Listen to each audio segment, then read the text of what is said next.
Assalamualaikum warahmatullahi wabarakatuh. Perkenalkan, saya Nur Patriani, guru SMA Negeri 22 Palembang, CGP Angkatan 11. Pada hari ini saya akan melakukan kegiatan pra-observasi. Di sini pada kegiatan ini saya ditemani oleh teman sejawat saya, Ibu Rahmi, yang akan menjadi objek pengamatan saya. Baik, langsung saja kita melakukan kegiatan pra-observasi. Assalamualaikum Bu Rahmi. Waalaikumsalam Bu Nur. Iya, apa kabarnya Bu Rahmi? Alhamdulillah baik. Oke. Ya. Hari ini Bu Rahmi akan melakukan pra-observasi ya. Ya, betul. Nanti akan melakukan observasi dari kelas. Ya. Bu Rahmi pada kegiatan ini akan melakukan kegiatan observasi yang bertujuan untuk ketika nanti Bu Rahmi melaksanakan observasi di kelas, Bu Rahmi bisa menjadi lebih siap, terus bisa lebih percaya diri, mungkin strategi-strateginya bisa terlaksana dengan baik gitu ya.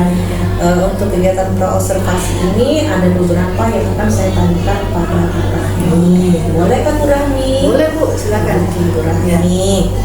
Baik Bu Rahmi, untuk pembelajaran di dalam kelas yang akan Ibu berikan pada observasi nanti, kira-kira apa tujuan dari pembelajaran yang akan Ibu sampaikan?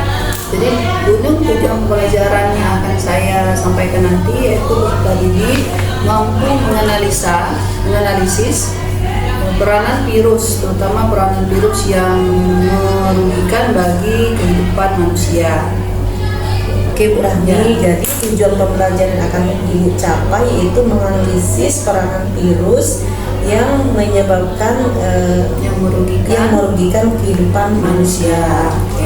Dari tujuan tadi, materi apa yang akan disampaikan? Materi itu terkait tentang peranan virus menguntungkan dan merugikan bagi kehidupan. Oke, berarti ini peranan virus yang menguntungkan dan merugikan bagi kehidupan, gitu ya. Untuk area pengembangan yang akan Ibu lakukan seperti apa? Jadi area pengembangan yang akan saya kembangkan nanti yaitu yang pertama proses pembelajaran pengembangan pengetahuan atau mengkritik kepada peserta didik, di mana nanti peserta didik itu mengetahui, menganalisis penyakit-penyakit apa saja yang termasuk penyakit yang baik yang merugikan bagi kehidupan manusia. Gitu. Kemudian yang kedua itu pengembangan pada psikomotoriknya atau keterampilan. Mereka nanti kan berkelompok, jadi berkelompok mereka akan mempresentasikan jadi materi yang sudah mereka analisis lalu dipresentasikan di depan kelas, itu proses pengembangannya. Oh gitu, berarti ada proses, ada psikomotorik juga Bu ya di situ ya dalam kegiatan tersebut ya. Bagaimana kita mengkaji tentang peranan dan virus ya. Oke Bu Rahmi, dari pelaksanaan pembelajaran nanti Ibu akan menggunakan model pembelajaran seperti apa? Jadi model pembelajaran nanti yaitu model problem listening yang berbasis masalah. Problem listening ya. Problem listening. Kemudian strategi pembelajaran yang akan Ibu sampaikan seperti apa strategi? Strategi pembelajaran nanti yaitu menerapkan pembelajaran diferensiasi, terutama diferensiasi proses dan juga diferensiasi gaya mereka ya. Dan juga pembelajaran kompetensi sosial emosional. Jadi mereka belajar itu sesuai dengan keinginan atau minat mereka, sehingga mereka mungkin nanti belajar itu lebih percaya diri, lebih menyenangkan, kan mereka sesuai dengan keinginan dan minat mereka. Berarti diferensiasi juga ada KSI-nya juga ya di situ. Kemudian ada proses, ada juga produknya, ada konten-kontennya ya gitu. Untuk penilaiannya tuh seperti apa yang akan Ibu lakukan pada saat pembelajaran tersebut? Prates dulu ya. Jadi asesmen awal itu saya melihat bagaimana sejauh mana pengetahuan mereka tentang materi yang akan saya berikan. Kemudian yang kedua, tes atau asesmen pada prosesnya. Proses itu bagaimana mereka bisa menjelaskan mengenai materi yang sudah mereka analisis. Dan terakhir asesmen akhir, Bu. Daripada asesmen akhir itu sejauh mana pengetahuan mereka tentang materi yang sudah dipelajari. Berarti udah lengkap sekali Bu ini dari kegiatan penilaiannya gitu. Nanti areanya untuk kelas berapa Ibu? Iya, jadi saya nanti mengajar di kelas 10-6 di hari Rabu jam ke-5 dan 6. Oh, 5 dan 6. Baik Bu Rahmi, Bu Rahmi sudah siap sepertinya untuk nanti observasi ya di hari Rabu ya. Nanti kita ketemu pasca observasi itu nanti kita ketemu juga. Siap Bu Rahmi, semakin siap ya. Terima kasih. Assalamualaikum warahmatullahi wabarakatuh. Waalaikumsalam warahmatullahi wabarakatuh. Assalamualaikum warahmatullahi wabarakatuh.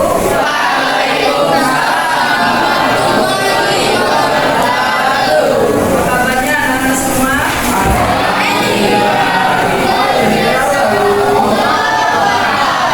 Gimana hari ini? Senang? Bahagia? Oke ya. Apa yang tidak masuk hari ini? Sakit ya? Kita doakan.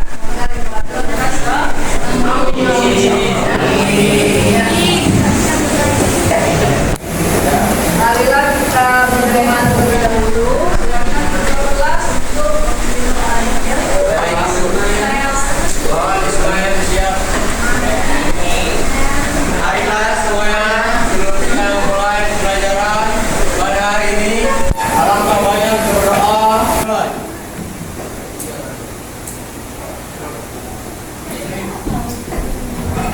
Dapat kita pelajaran biologi bilang boleh. Dapat kita biologi bilang boleh. Siapa suka, ayo kita belajar.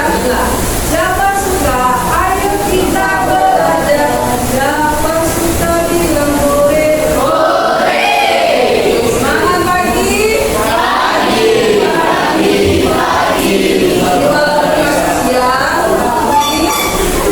Semangat apa? Mandi. Ya.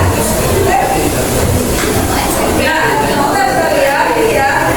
Ini tugasnya. Jadi pada hari ini kita melanjutkan pembelajaran kita.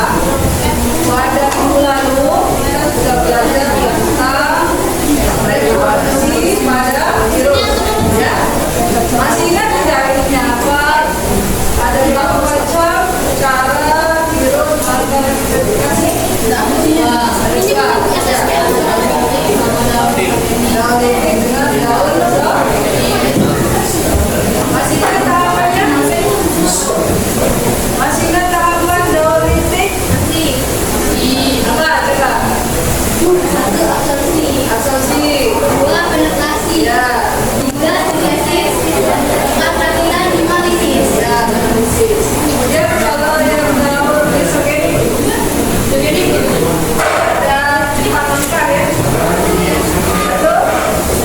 Absorpsi. Ya.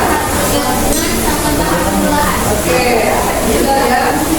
Nah, coba semuanya fokus ke depan. Oh ya. Beberapa gambar.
Lola. Oke. Jadi tujuan pembelajaran kita pada hari ini pertama, melalui literasi siswa mampu mengidentifikasi penyakit yang disebabkan oleh virus pada manusia.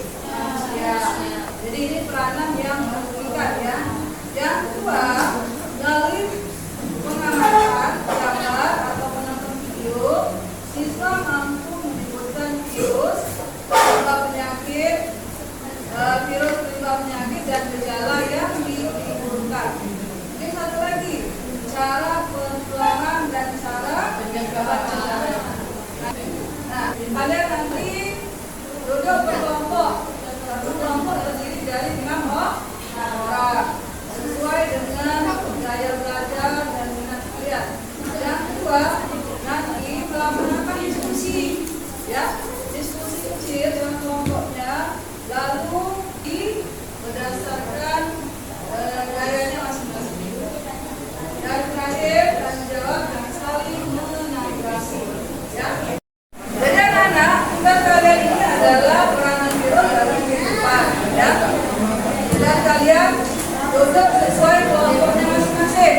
Jadi ada kelompok ya. Ini kelompok 1, kelompok 2, kelompok 3 mana? 3, kelompok 4, kelompok 4, ini kelompok 5, kelompok 6 ya? Kelompok 6 ya? Oke, jadi ada 6 kelompok. Dan setiap kelompok silakan nanti untuk menjelaskan salah satu penyakit. Apa yang dijelaskan? 1, nama virus, 2, gejala, 3, cara penularan, dan 4, cara pencegahan. Kelompok 1 AIDS, kelompok 2 COVID, kelompok 3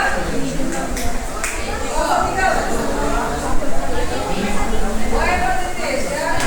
Kelompok 4 baca, kelompok 5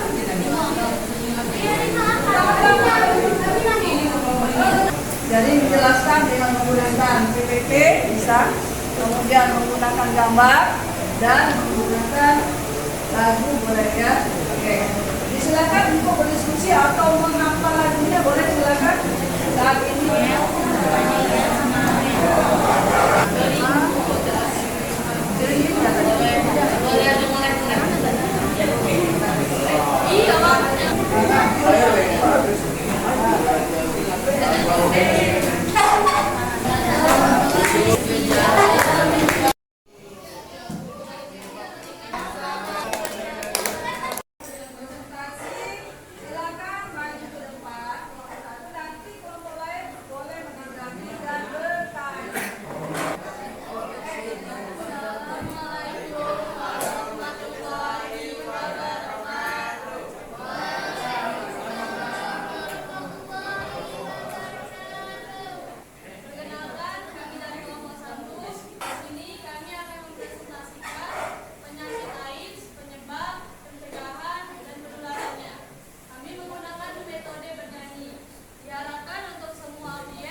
Kami akhiri presentasi kami kali ini dengan mengucapkan wassalamualaikum warahmatullahi wabarakatuh.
Waalaikumsalam warahmatullahi wabarakatuh.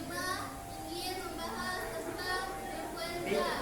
Apa saja penyebabnya, cara penularan, gejala, dan cara pencegahannya. Dari peranan virus bagi kehidupan manusia. Dan yang terakhir ini kita buat kesimpulan. Apa yang menjadi kesimpulan dari pembelajaran kita pada hari ini? Ya, silakan. Mungkin penyakitnya apa saja, apa virusnya, gejalanya tidak saja. Cara pencegahannya yaitu memakai masker, mencuci tangan dengan baik, menjauhi kontak, ingat bermain orang lain. Itu saja kesimpulan dari kelompok saya. Terima kasih. Jadi kesimpulan pada kelompok 6 yaitu poliovirus bahwa poliovirus tidak bisa disembuhkan tetapi bisa dicegah melalui pola hidup yang baik dan pola hidup yang bersih. Baik, kira-kira apa ya yang kita akan pelajari pada hari ini? Tentang penyakit yang berbahaya. Apa saja tadi? Oh, nama penyakit yang virus ya menyebabkan ya. Lagi gejala.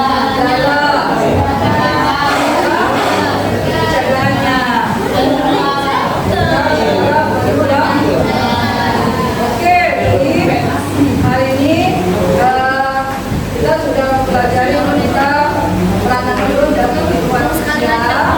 Ya, nah untuk minggu depan kalian mempelajari kembali tentang virus pada hewan dan tumbuhan. Oke. Nah, sekali terakhir. Sudah keluarkan kertas lembar. Keluarkan kertas lembar untuk asesmen akhir. Bukan kertasnya. Ini yang disebabkan oleh virus. Satu macamnya. Satu orang satu. Nama penyakitnya, nama virusnya, gejala yang menimbulkan, dan terakhir cara penularan. Jadi saat ini saja satu penyakit yang sudah kalian pelajari tadi, ya. Oke. Kalau sudah tunjukkan ya. Pada hari ini itu cukupkan. Ya. Akhiri dengan Assalamualaikum warahmatullahi wabarakatuh.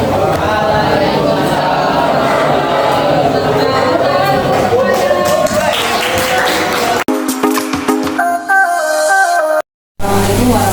wabarakatuh. Jumpa kembali pada percakapan pasca observasi bersama saya Guru Patriani CGP Angkatan 11 dari SMA Negeri 22 Palembang. Saya masih ditemani oleh Guru Patriani sebagai guru yang telah diobservasi pada kegiatan supervisi akademik, dan saya pun ditemani oleh Guru Nani sebagai pengajar praktek pendidikan guru penggerak Angkatan 11. Assalamualaikum Bu Nani. Waalaikumsalam. Apa kabarnya hari ini? Alhamdulillah. Alhamdulillah hari ini kita media bisa bertemu kembali. Baik, pada percakapan hasil observasi ini saya akan memberikan pertanyaan pada Bu Nani terkait jalannya proses observasi yang telah Ibu lakukan. Pastinya untuk mengevaluasi sejauh mana proses pembelajaran yang sudah Ibu lakukan. Baik Bu Nani, setelah observasi, bagaimana perasaan Ibu kami melakukan observasi pada proses pembelajaran yang sudah dilakukan? Oh ya, alhamdulillah kalau observasi sudah saya laksanakan dengan baik dan senang karena sudah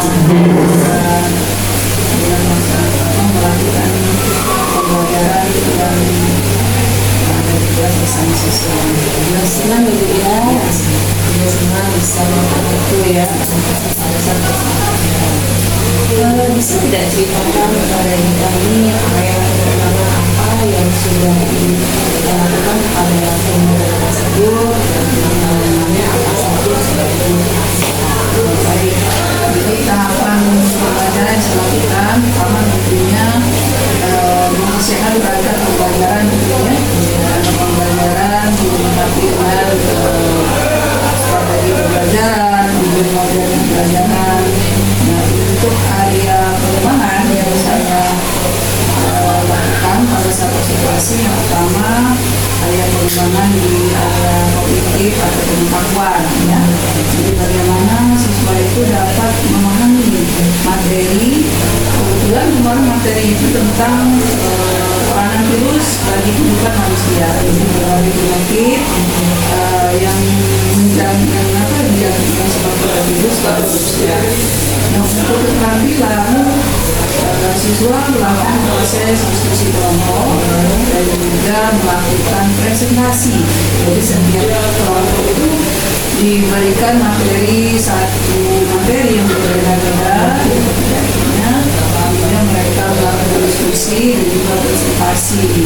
Ya, di dalam presentasi itu tentu saya kontennya dulu, konten yang saya berikan kemarin itu berupa PPT, kemudian ada juga buku elektronik dan juga berupa gambar-gambar dan video. Lalu mereka menganalisis, kemudian literasi ya, membaca apa yang membaca, melihat apa yang sudah saya berikan dari konten tersebut. Mereka melakukan diskusi dan presentasi. Nah, dalam presentasi saya membebaskan kepada mereka sesuai dengan gaya belajar mereka ya. Ternyata bermacam-macam. Dari beberapa kelompok itu ada yang sudah membuat gambar, lalu gambar di karton, lalu menjelaskan materi dari gambar. Ada juga yang pengennya bernyanyi ya, mereka bernyanyi tentang materi, jadi mengganti liriknya dengan materi mereka. Dan juga ada yang mau membuat PPT. Jadi dari situlah pembelajaran berdiferensiasi dari siswa, dan juga ditambah dengan pembelajaran sosial emosional sehingga lebih menyenangkan, membuat mereka senang lah selama proses pembelajaran. Ternyata pembelajarannya menarik ya. Ya, mudah-mudahan menarik siswa. Kebetulan ini pada pengembangan yang sudah dilakukan pengetahuan, keterampilan sampai diferensiasi, kemudian KSP-nya, kegiatannya, kira-kira apakah sudah berhasil atau tidak? Alhamdulillah menurut saya sudah berjalan dengan baik, tidak ada hasilnya gitu ya. Tapi tentu dalam setiap proses pembelajaran itu pasti ada kendala ya. Nah, seperti kendalanya masih ada siswa yang belum aktif ya dalam kelompoknya, misalnya mereka mungkin sibuk dengan kegiatannya sendiri, sementara yang dalam kelompok itu mempersiapkan materi itu kemudian masih ada yang masih belum fokus siswa belajar kelompok ya. Dalam diskusi tersebut itu penyebab kurangnya siswa ini dikarenakan apa? Ya mungkin asupan siswa itu mungkin belum adanya kesiapan dari siswa tersebut dalam pembelajaran. Jadi mungkin untuk itu mungkin kesiapan dari belum kesiapan siswa itu programnya sudah punya rencana tidak agar pembelajaran itu bisa lebih baik lagi, karena sudah baik ya, masih ada kendala lagi ya. Anda tidak rencana bisa oh ya, rencana ke depan agar pembelajaran itu lebih baik lagi mungkinnya dilihat dari mungkin berdiferensiasinya dari kesiapan belajar, dari kesiapan belajar siswa, sejauh mana mereka sebelum belajar itu memahami materi yang akan saya berikan. Mungkinnya dari atau mendapatkan asesmen awal tentang materi, sehingga pengelompokannya itu mungkin berdasarkan kesiapan kesiapan siswa itu. Ada yang memang sudah memahami materi dengan baik, ada yang belum gitu ya. Mungkin lebih menekankan pada yang belum itu. Jadi lebih kita melihat mengarahkan bagi yang kelompok yang belum mengalami kesiapan dalam Ya, mudah-mudahan semoga ya untuk rencana aksi kapan waktu akan dilaksanakan? ya sebenarnya belum kalau bisa ini kan sudah November ya, sudah hampir berakhir, mungkin semester depan mungkin mulai Januari ya akan saya coba rencana berikutnya. Kami terima kasih ya rencananya untuk semester yang akan datang ya. Pembelajaran informasi nanti ada jalan baik, semoga nanti rencana dan aksinya akan kita lakukan. Terima kasih. Terus saya minta tanggapan kepada Bu Ani sebagai pengajar praktik kami sebenarnya. Saya lihat tadi percakapan baca yang sudah dilakukan gubernur itu sudah dilakukan oleh gubernur sudah sesuai, sudah baik, karena tadi kita melihat bahwasanya gubernur sudah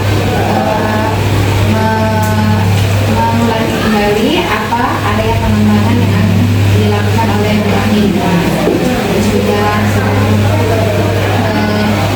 tujuan pembelajaran apa saja yang dilakukan oleh Bu Ani tadi. Area-area pengembangan yang dilakukan oleh Bu Ani sudah dipoinkan kembali oleh Bu Ani seperti itu. Terus juga menanyakan indikator keberhasilan dari area pengembangan yang dilakukan pada saat mengajar di kelas tersebut. Terus juga Bu Nur sudah berhasil mengembangkan dan menggali potensi yang ada pada diri kami, sehingga area pengembangan yang di kembangkan tersebut sudah berhasil. Jadi Bu Nani, terima kasih atas waktunya hari